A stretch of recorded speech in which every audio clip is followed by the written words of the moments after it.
Oke, baik. Berjumpa kembali pada video pembelajaran fisika di bahasan fluida dinamis. Nah, oke teman-teman, kita masuk kepada pembahasan yang terakhir dalam fluida dinamis, yaitu penerapan hukum Bernoulli pada pipa Venturi-meter. Nah, di video-video sebelumnya, kalian sudah belajar tentang debit dan daya fluida, asas kontinuitas, hukum Bernoulli, teorema Torricelli, dan gaya angkat pesawat. Nah, jikalau kalian lupa atau belum memahami, masih perlu diasah kembali, kalian boleh kembali akses untuk video tersebut. Nah, oke. Di video kali ini, pembahasannya itu akan membahas mengenai pipa Venturi-meter. Nah, pipa Venturi-meter, salah satu penerapan hukum Bernoulli yang berikutnya adalah pipa Venturi-meter. Nah, pipa Venturi-meter ini terbagi menjadi dua, teman-teman. Ada pipa Venturi-meter tanpa manometer dan pipa Venturi-meter dengan manometer. Apa itu pipa Venturi-meter? Nah, pipa Venturi-meter adalah alat yang digunakan untuk mengukur kelajuan air suatu cairan. Nah, jadi teman-teman, di sini terdapat dua buah pipa yang disambungkan dengan ditambahkan suatu tabung gitu. Tabung yang menunjukkan bahwasanya terdapat cairan yang mengalir di tabung tersebut. Cairan yang muncul di permukaan tabung tersebut. Di mana kita kenal terlebih dulu kalau manometer itu apa? Manometer itu alat pengukur tekanan. Misal, iya barometer kan manometer. Nah, di sini manometernya itu kalau tanpa manometer berarti si alat untuk mengukur tekanannya itu tidak ada gitu ya. Sedangkan kalau dengan manometer berarti dia ada alat pengukur tekanannya. Di sini perhatikan teman-teman. Nah, dalam pipa Venturi-meter, di mana kita tahu kan asas teorema Torricelli bahwasanya kecepatan di mana nih? Torricelli itu kan kecepatan nih, bukan teori Torricelli, tapi iya kecepatan di luas penampang yang kontinuitas ya harusnya kontinuitas ya teman-teman. Nah, kontinuitas kan ketika kecepatan aliran udara di bagian sorry, kecepatan di suatu penampang yang luasnya lebih kecil, maka itu kecepatan aliran airnya itu atau aliran fluidnya itu akan lebih besar. Seperti ini nih, teman-teman. Nah, ini kecepatan aliran fluida atau air gitu ya. Di bagian A2 ini lebih besar, V2 lebih besar daripada V1, betul kan? Karena kan luas ini lebih besar, sedangkan ini luas ini lebih kecil. Nah, supaya untuk menghasilkan debit yang kontinuitas. Nah, selain itu, dalam Bernoulli juga kan P1 itu lebih besar daripada P2. Kenapa? Karena kan tadi ketika V1-nya lebih kecil maka tekanannya itu akan lebih besar. Begitu juga sebaliknya. Sedangkan kalau dalam prinsip Bernoulli, teman-teman, dalam persamaan Bernoulli, kita tahu kan kalau persamaan itu kan P1 tambah setengah rho V1 kuadrat tambah rho GH1 tambah P2 tambah setengah rho V2 kuadrat tambah rho GH2. Oke. Terus kita perhatikan teman-teman, di sini ketinggian ketinggian dari ini kelihatan tidak? Nah, di sini ketinggian dari A1 titik 1 nih ini yang titik ini kan hampir sejajar bahkan memang sama gitu ya ketinggiannya kalau diukur dari dasar. Kan diukurnya dari dasar sini misalnya. Sama, maka H di sini itu bisa saling menghilangkan atau nilainya sama. Maka di sini hanya itu juga saling menghilangkan. Menjadi P1 tambah setengah rho V1 kuadrat sama dengan P2 tambah setengah rho V2 kuadrat. Oke, teman-teman, kita lanjutkan. Ternyata, teman-teman, di sini kita kelompokkan. P1 min P2 setengah rho V2 kuadrat di, maaf ini PowerPoint-nya keliru, harusnya kurangi setengah rho V1 kuadrat. Nah, teman-teman, jadi yang kita ukurkan dari pipa Venturi-meter ini adalah kecepatan. Nah, kecepatan yang kita bisa ukur adalah kecepatan aliran air ketika si aliran air itu masuk. Nah, di sini, ketika kecepatan aliran airnya itu masuk pada pipa yang besar. Nah, di sini kan terdapat suatu aliran air yang masuk pada pipa Venturi-meter. Misalkan ini ada suatu aliran air, apa ya? Nah, kan ke sini masuk gitu, ya. Masuk kepada pipa yang besar. Nah, di sini dalam pipa Venturi-meter, kita lebih spesifiknya dapat mengukur kecepatan aliran yang masuk saat masuk gitu ya. Nah, sedangkan kalau untuk V2, kita ukurnya nanti berdasarkan besaran-besaran yang diketahui dari V1. Kita dapat menggunakan asas kontinuitas. Nah, teman-teman, dari kenapa muncul perbedaan ketinggian dari pipa ini. Jadi gini teman-teman. Nah, ketika tekanan air kan di sini V1-nya kecil tapi P1-nya besar, maka ketika tekanannya besar, maka otomatis si tekanan ini menekan aliran fluida untuk mengangkat ke atas sehingga menghasilkan ketinggian yang lebih tinggi. Berbeda dengan ini tekanannya kecil sehingga menghasilkan ketinggian yang lebih rendah. Nah, perbedaan ketinggian ini, delta H ini yang dihasilkan ini menunjukkan bahwasanya H di sini menunjukkan nilai dari delta P. Delta P itu apa? Tadi P1 min P2. Kenapa? Karena kan P1 lebih tinggi dari P2. Nah, perbedaan ketinggian ini ya teman-teman menunjukkan nilai dari delta P. Nah, di sini kita sederhanakan P1 min P2 adalah setengah Rho kali V2 kuadrat min V1 kuadrat. Nah, oke. Kita dapat nih dari prinsip Bernoulli nilainya seperti ini. Lah, kita lanjutkan ya. Dalam kontinuitas, kita kan tahu kalau A1 kali V1 adalah A2 kali V2. Nah, supaya kita bisa mensubstitusi nilai V2, kita ubah nilai V2-nya itu menjadi seperti ini. Kita kan mau mencari V1-nya dulu nih fokusnya. Maka V2-nya itu kan A1 per A2 dikali dari V2. Sorry, harusnya ini V1 ya. V2 di sini itu harusnya V1. Nah, V1 ya. Oke.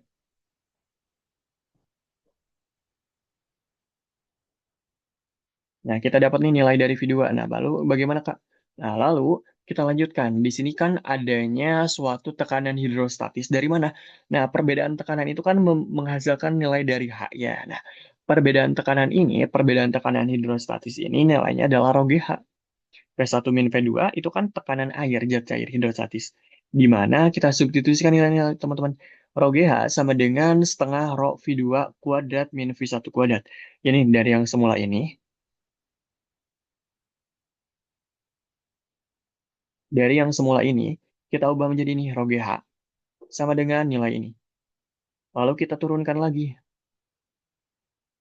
Di mana V2 itu kan kita ubah dengan ini. V2 nilainya kita ubah dengan ini. Maka kita dapatkan nih. Setengah kali rho A1 per A2 kali V1 pangkat 2 kurangi V2 kuadrat. Kita selesaikan 2 kali rho GH. Nah, rho di sini bisa saling menghilangkan karena massa jenis air. Maka menjadi 2GH.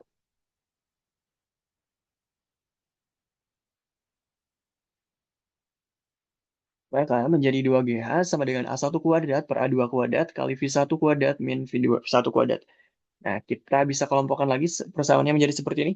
Nah, 2GH sama dengan V1 kuadrat per A1 kuadrat per A2 kuadrat kurangi 1. Kita kan mau mencari nilai V1, yaitu kecepatan aliran fluida pada saat masuk. Maka kita bisa ubah menjadi persamaan seperti ini. Nah, 2GH per A1 kuadrat per A2 kuadrat dikurangi 1 sama dengan V1 kuadrat. Maka V1 adalah akar dari 2GH per A1 kuadrat per A2 kuadrat min 1. Ini nilai dari kecepatan aliran fluida saat masuk gitu ya. Nah, kalau kita sudah dapat nilai V1, kita dapat mencari nilai V2 dan sebagainya. Nah, V1 itu adalah kecepatan aliran penumpang pada pipa yang lebih besar. Dan A1 merupakan luas penampang yang besar, A2 merupakan luas penampang yang kecil, dan H merupakan perbedaan ketinggian fluida. Atau menunjukkan perbedaan tekanan. Kita lanjutkan teman-teman kepada contoh soal.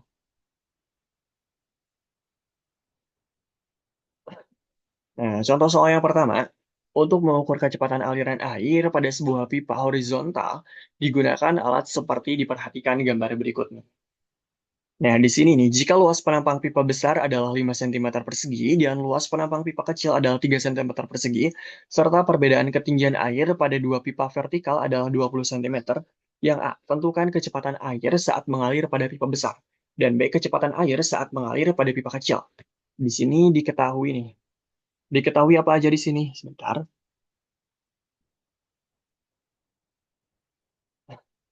Yang diketahui di sini apa? Pipa besar A, A1, di sini A2. Perbedaan ketinggian adalah H. Nah, ditanyakan adalah kecepatan air saat mengalir di pipa besar, berarti V1. Kita pakai persamaan yang mana, Kak? Nah, kita kan Kita tulis terlebih dahulu dan ubah satuannya menjadi satuan internasional. V1 itu kan akar dari 2GH per A1 kuadrat per A2 kuadrat kurangi 1. Kita udah dapat semua nilainya, tinggal dimasukkan nilainya, angkanya 2 kali 10 kali 0,2, G-nya itu kan 10 gitu. Percepatan gravitasinya itu 10 meter per sekon kuadrat. Nah, dibagi dengan 5 kali 10 pangkat min 4 kuadrat, dibagi 3 kali 10 pangkat min 4 kuadrat.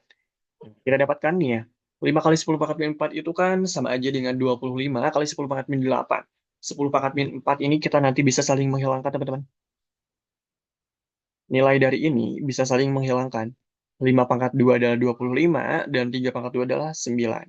Akar dari 4 per 25 per 9 kurangi 1 berapa?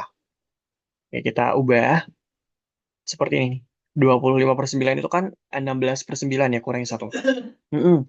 Karena kan 1 per 9 itu, 1 itu kan 9 per 9. 25 kurangi 9, 16.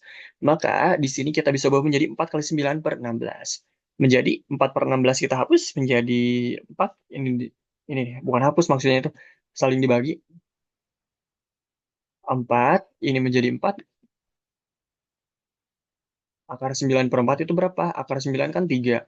Akar 4, 2. Jadi 3 per 2 meter per sekon. Didapatkan nih, nilai V1 adalah 3 per 2 meter per sekon.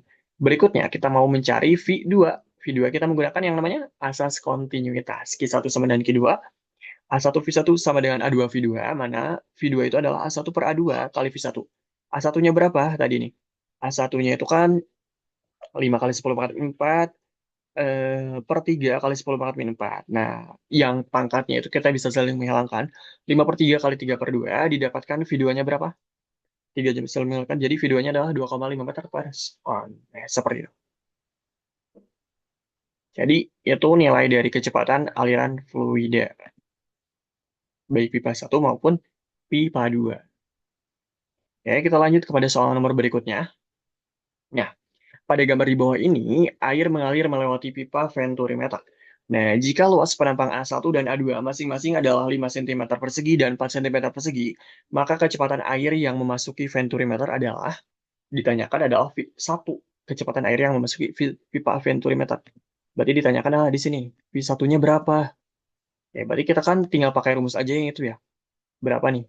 Di sini kita ketahui kalau H-nya itu 0,45, di sini kan 45 cm. Nah, di sini A1-nya adalah tadi 5 cm persegi, berarti 5 kali 10 pangkat min 4 meter persegi. A2-nya adalah 4 cm persegi, 4 kali 10 pangkat min 4 meter persegi. Nah, di sini kecepatan aliran air V1, rho-nya adalah 1000 kg per meter kubik. Nah, V1-nya adalah akar dari 2GH per A1 kuadrat per A2 kuadrat dikurangi 1. 2 kali 10 kali 0,459, 5 kuadrat per 4 kuadrat. Kenapa langsung aja? Karena kan ini bisa saling menghilangkan nantinya, jadi kita langsung aja pakai yang angka di depannya. 25 per 16 kurangi 1. Nah, 25 kurangi 16 per 16 itu kan 9, jadi 9 per 9 akar per 16. Didapatkan akar 16, yaitu 4 meter per sekon. Jadi seperti itu, teman-teman. Jadi kecepatan aliran fluida adalah 4 meter per sekon. Nah, baik teman-teman, itulah dia pembahasan video pada mengenai pipa venturimeter tanpa manometer. Nah, selanjutnya kita akan mempelajari tentang pipa venturimeter dengan manometer.